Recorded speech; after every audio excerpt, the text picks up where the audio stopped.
Hey everybody, my name is John Anthony Chihak Soltero, and I am here today to talk to you about my favorite character in the world, other than Agnew, J. Pennyworth, and the Bubbas, of course, and I'm talking about Nightwing. Dick Grayson is a character that I feel a lot of people get a lot from, and I'm definitely no different. Nightwing is one of those characters who, like myself and a lot of people out there, is constantly trying to find who he is. And that doesn't mean he's lost, that doesn't mean he's missing, that doesn't mean there's something wrong with him. He's just constantly trying to improve himself from his current situation. He tries to think forward, but at the same time, he's working very, very hard to be in the now. And as some of you know, I've been working on a lot of things for myself: sobriety, being straight edge, improving myself physically by eating healthier, working out smarter, taking up things like yoga on a regular basis, meditation, changing up my creativity by producing some of the best work I've ever done with the Bubba Patrol. And so it's a little bit of a different origin story, but I'm going to review the Batman Adventures, The Lost Years. And this is essentially the origin of Nightwing in the Batman the Animated Series universe.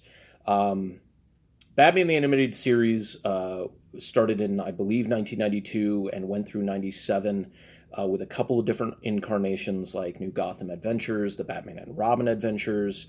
We saw Dick Grayson leave and then suddenly appear as Nightwing when Tim Drake was being trained as Robin.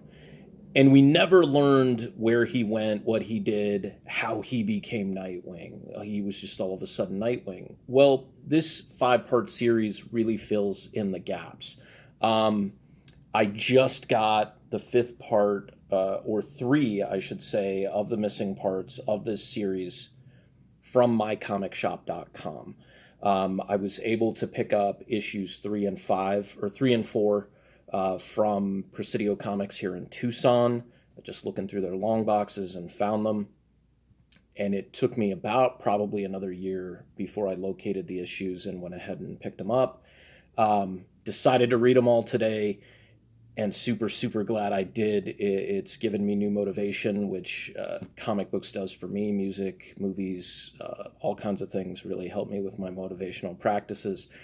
But let's get on with this. It is illustrated in the style of Batman the Animated Series. And as you'll see with the various subsequent issues, you're seeing, just in terms of the covers, the transition of the character from being Robin to being Nightwing. Unfortunately, the trade paperback, it has been out of print for years. I looked for it on Amazon, I looked for it on eBay, and it's pretty expensive. We're talking some people charging upwards of $60 for something that's not even 20 years old at this point.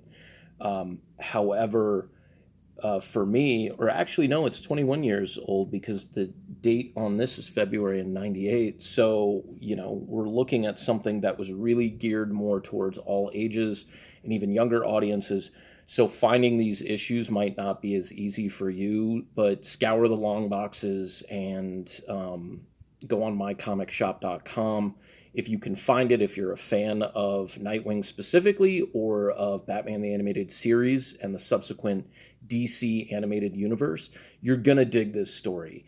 It fills in the gaps after Robin, or Dick Grayson, quits as being Robin, and Batman has no idea where he's gone. For upwards of 2 years, he has traveled around the world training with various masters, and one of the series of masters he is training with is the Invisible Tribe in Brazil.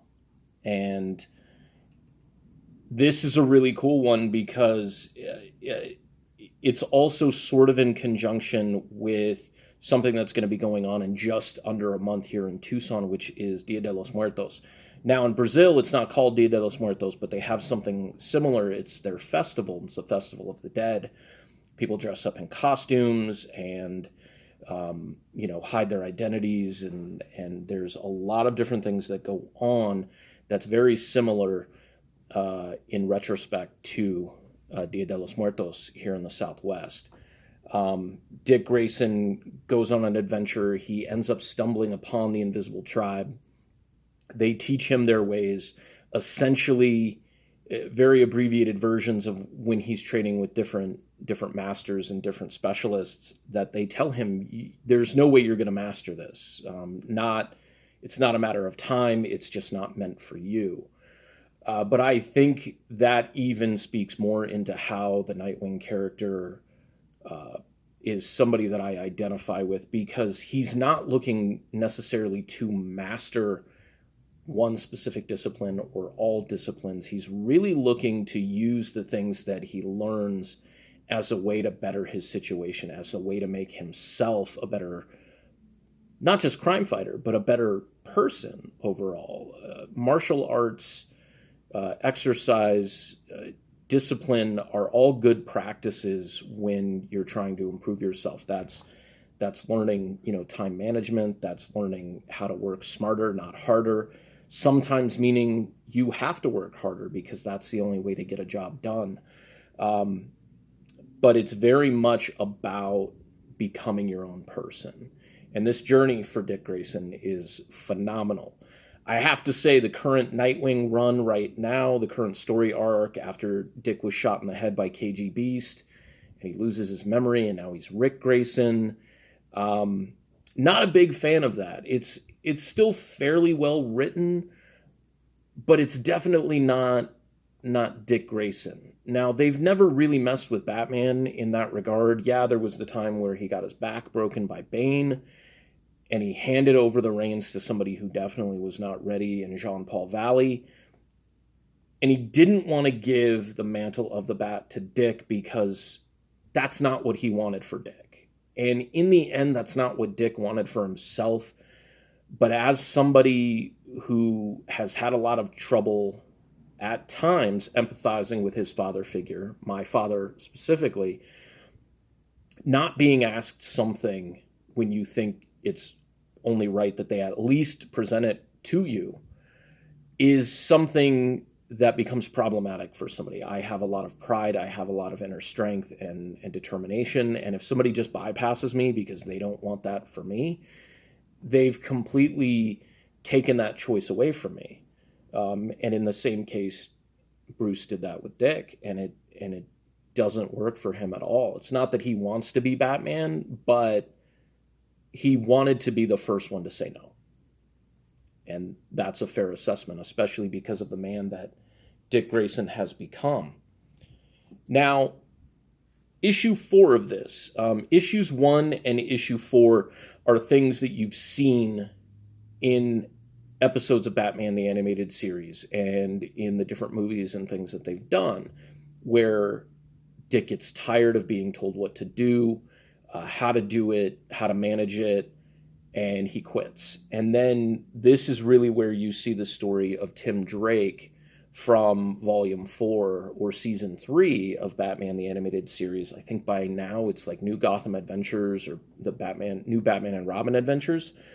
And this is where you see his origin and when Two-Face is coming for him, but also you see the side of when Dick quits as Robin, and you see Tim Drake where he gets the idea of wanting to be Robin and wanting to be part of this team because the family he's got is not the family that he wants. Now, issue 5, this cover is super misleading. They don't wrap it up quite this way. They do wrap it up the exact way in Sins of the Father from Batman the Animated Series, where Tim Drake is training with Bruce, and he says, rule number 1, you give me all you've got. Rule number 2, then you give me more. Rule number 3, I make the rules. And then you hear Dick say, be careful with that last one, kid. It's a killer. And then the story starts anew. That's how this ends. However, they're presenting it in that the team is back together and they're working together. It's a great visual, don't get me wrong. I love it a lot. But it also kind of gives you the incorrect information as to how this story ends. Dick is still training at the beginning of this book, and then his travels back to Gotham, coming up with the name Nightwing, which I thought was really, really interesting. And he actually goes one-on-one with Ra's al Ghul. So it's a very, very interesting story, and it's interesting how Dick has his path and his journey, just like Bruce did when he decided to take on the mantle of the Bat. And he went around the world for like 15, 20 years, and he trained with various masters and various disciplines. What I can say, the reason I like Nightwing the best is because he's better than Batman. And that's going to catch a lot of flack from people, because I know I've seen tons of people who say they identify with Batman more than they identify with Superman, because Batman's a regular guy who also has billions of dollars, unlimited tech at his disposal. He's not a regular guy. He is the antithesis of a regular guy. He's also somebody who has never let his trauma go. He has let his trauma define him as a human being.